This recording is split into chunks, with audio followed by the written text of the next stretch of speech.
Today on the patio, I'm sharing with you my 11 secrets to amazing St. Louis style ribs. I mean, would you look at those guys? Tell me they don't look good.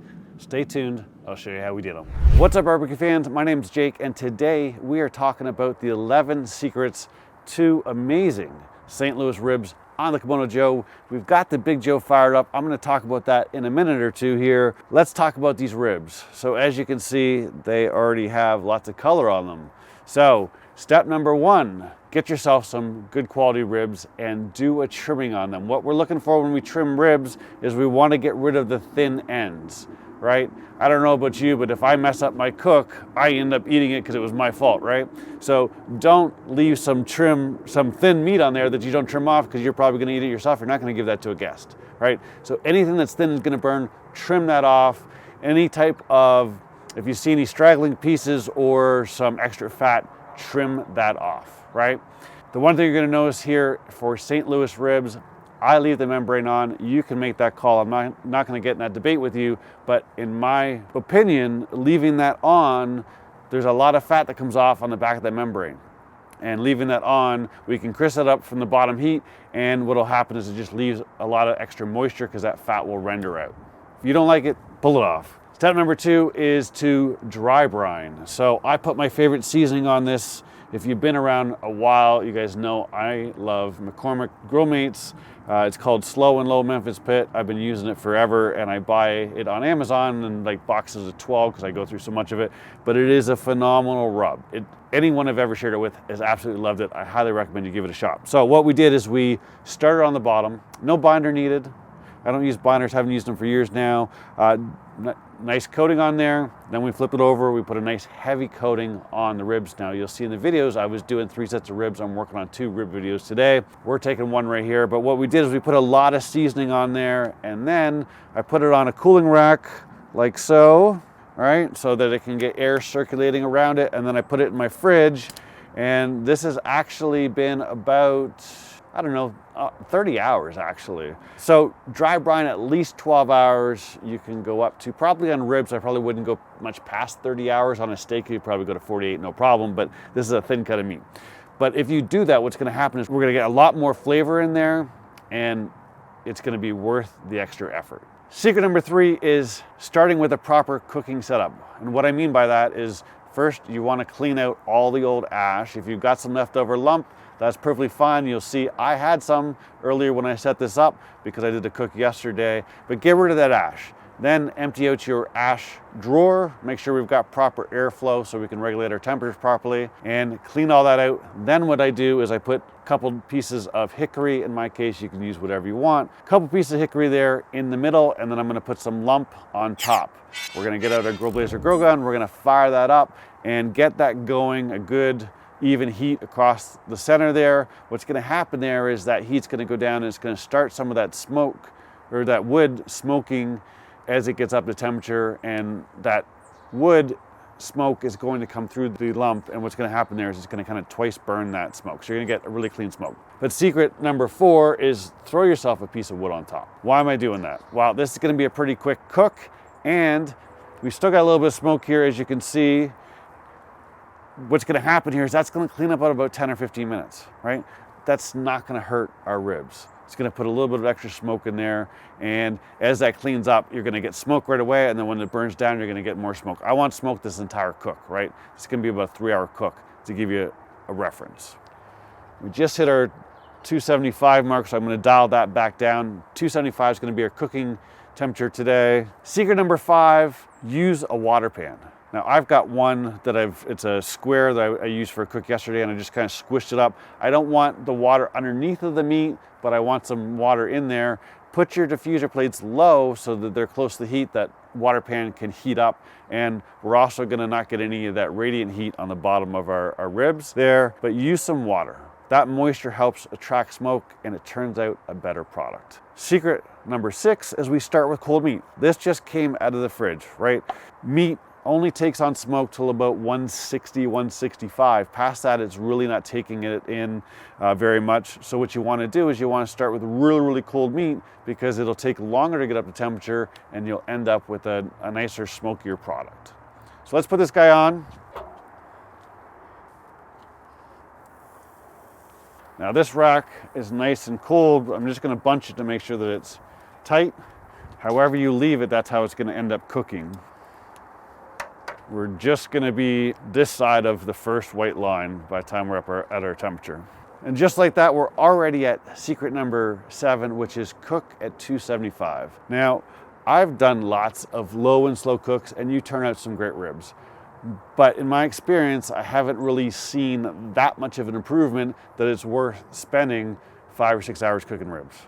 You can knock these guys out in 3 hours and turn out some great ribs. And if you follow a couple of these secrets here, you're gonna get smoky ribs, right? Lots of people smoke a little longer so they get more smoke to them. I don't think you need to do that. I think you can turn out a perfectly juicy, smoky, delicious tasting rib in 3 hours. It's been 1 hour and 15 minutes. That brings us to secret number 8, and that is keep your food moist. But there's a caveat. If we look at our ribs right now, they just tacked up. The surface is dry. That means our rub is gonna stick. When we spray, we don't wanna wash off all of our rub, right?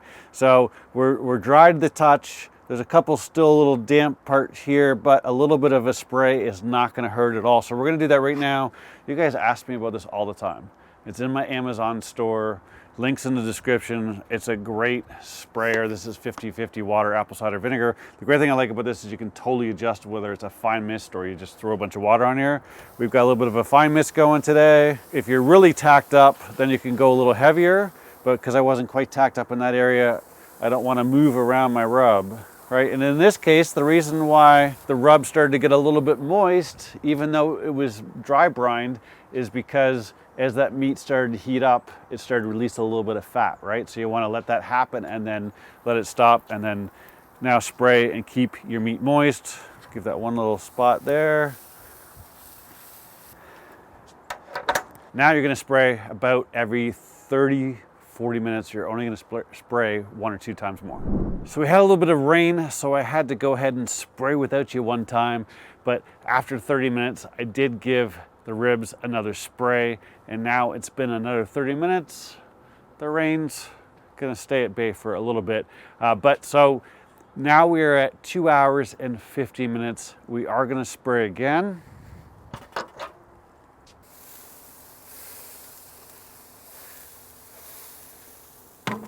And you can really see, I'm gonna rotate these guys around, but we're really getting some good color now from the smoke. And it won't be long before they're done. Give you another little spray. And we're just trying to keep some moisture in there. But right now, they're looking perfect. I'm gonna pull off this little straggly end that I don't like the looks of.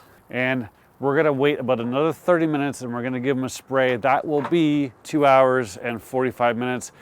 Right then is where we're gonna start to look at doneness, right? So we'll get on to the next secret. I'll show you how to check for doneness, and then we'll sauce them up. Another 30 minutes. It's been 2 hours and 45 minutes. Let's have a look. Definitely need to give us another spray. Now we'll start to look at our temps just to see where we are.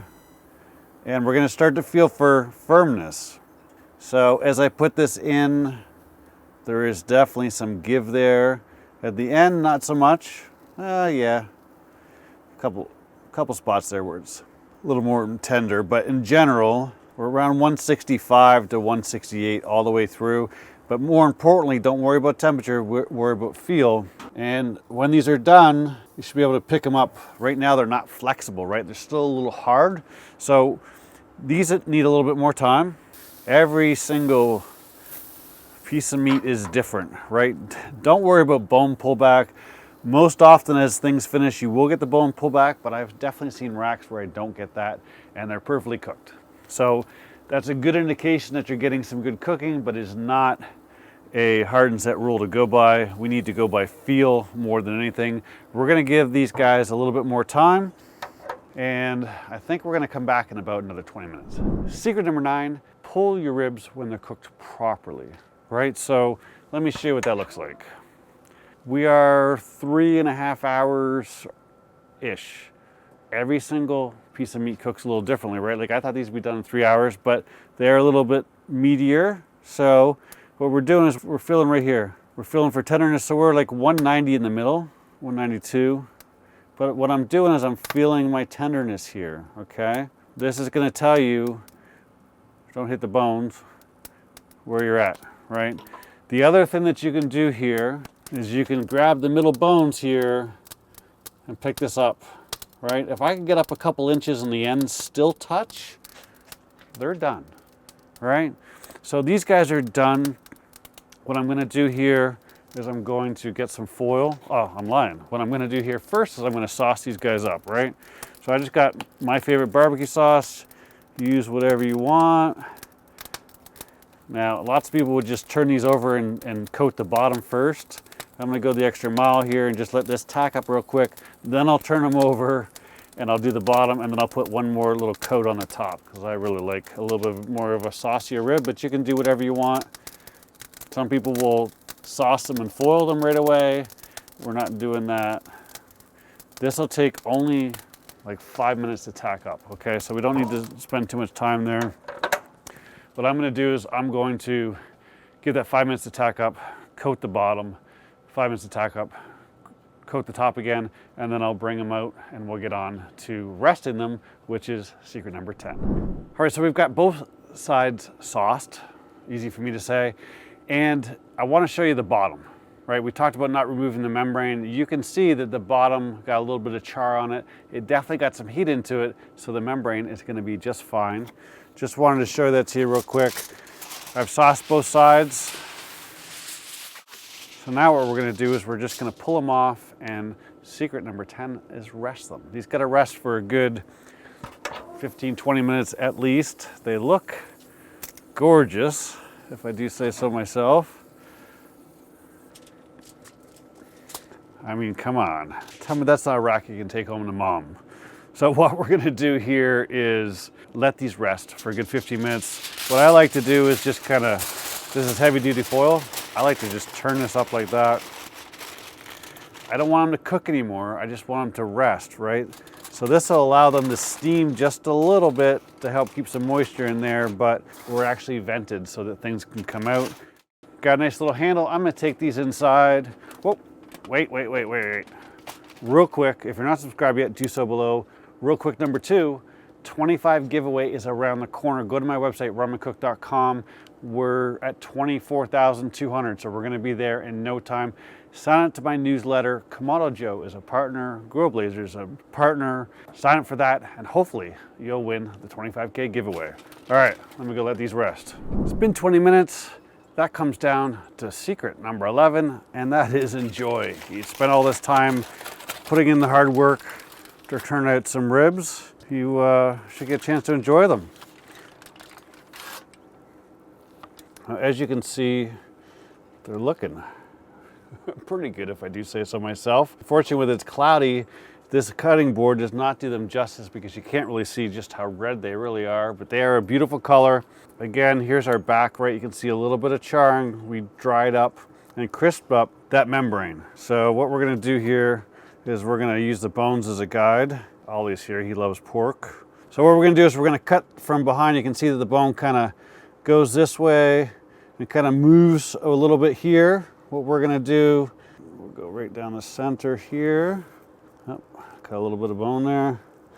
Even when you can see, sometimes it's hard to find. Oh, that bone's really going that way over there. I'm like, what am I doing? Here's our rib. See a nice little smoke ring all the way across there. We've got some juiciness here. Kind of see that squeezing out. I'm not gonna squeeze it all out, but there's definitely some moisture there. Looking pretty good. There's a couple little bones here that are going the other way that we're making it difficult to cut, but they won't get in the way of me trying. Let me get the meatier side.